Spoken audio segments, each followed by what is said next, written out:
We're here in Newmarket, which is during the daytime, and here at night, quite a busy little square filled with cafes, and during the daytime there's a little market here with sort of fruit and veg, things like that. And behind me here is the Waag, or what is known as the Way House. Now this is one of the sort of original medieval gatehouses of the city, dating from the 1400s.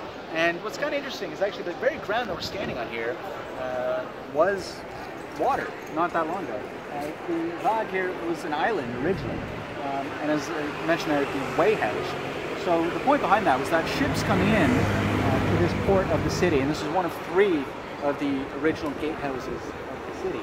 Ships would dock here alongside the Way House and basically have to address the relevant customs agent, declare what they had on board, what they're bringing into the city of Amsterdam, and then would be able to proceed via the canal, which begins just kind of on the other side of those lights here now, and on into the city. Nowadays, the Waag is actually this restaurant and cafe, which alongside all the other bars and cafes in the area here is a nice kind of spot. Now, the area as well, just kind of down this way, is the original Jewish quarter of the city. Very changed kind of setting nowadays. We'll get into that in a moment or two. But the Jewish community here in Amsterdam mainly was Sephardic, or what that means is they were from the Iberian Peninsula, so Spain and Portugal. And now they were expelled from Spain at the tail end of the Reconquista in 1492, when that was completed. So in the next several decades, many Jewish families were expelled from Spain, and again, having to do with Dutch tolerance, they found their way to Amsterdam.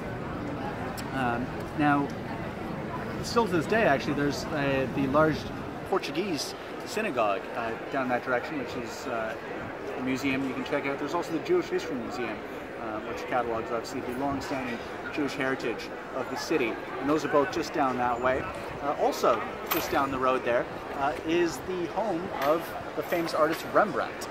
Now, he wasn't born in Amsterdam; he was born in Leiden in the early 1600s. Moved to Amsterdam in 1631 at the age of 25, and took his residence, ironically, in what wasn't actually a very fashionable area in those days. The new canals were being built, which we'll see later on, but Rembrandt nonetheless took his house out beyond what would have been the old gatehouse of the city, if you remember that, of course. And so his house is actually still a museum to this day. Another very famous resident of this neighborhood, which we'll chat a little bit about later on as well, was Waag and Spinoza, who's a name that not a lot of people recognize nowadays. And that's perhaps a bit of a shame. Spinoza is one of the most famous philosophers in all of Western history. He was born here in Amsterdam of a Jewish family, right down the road in this neighborhood.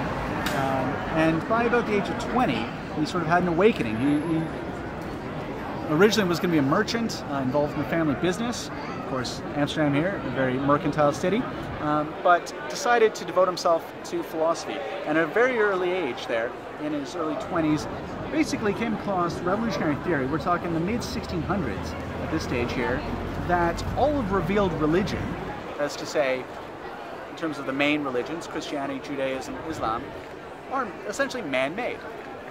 They're holy books, holy scriptures written by human beings, often hundreds of years after the fact of what they're depicting here. And then many of the tenets, many of the stipulations and regulations of these various religions, again, are man-made. They're made up hundreds of years after the prophets or messiahs of these religions, agreed upon in various political councils. And so simply put, God, in a spiritual fact, is for any individual, that you shouldn't have to subscribe to one church, one synagogue, one temple, to have an affinity with God. Now here we are in the mid-1600s. Spinoza, not surprisingly, gets excommunicated from his Jewish congregation there. Does he join another Christian faith in this time period? No. He simply lives out the rest of his days, essentially as an atheist in those days, which was unheard of. When Spinoza publishes his work, it is a firestorm across Europe. He publishes it anonymously, and in Hamburg actually, because he doesn't even want to tip off Amsterdam as his location. But pretty quickly, it's known that the young Amsterdam Jew Waag and Spinoza is the author of this work, talking about, let's say, how religion essentially is man-made. He dies not too many years later, basically after he had attempted to influence politics here in the Netherlands, got in with a liberal politician, but even Spinoza's inflammatory positions was too much, and this sort of coalition died, and he basically died a broken man only in his 40s in The Hague.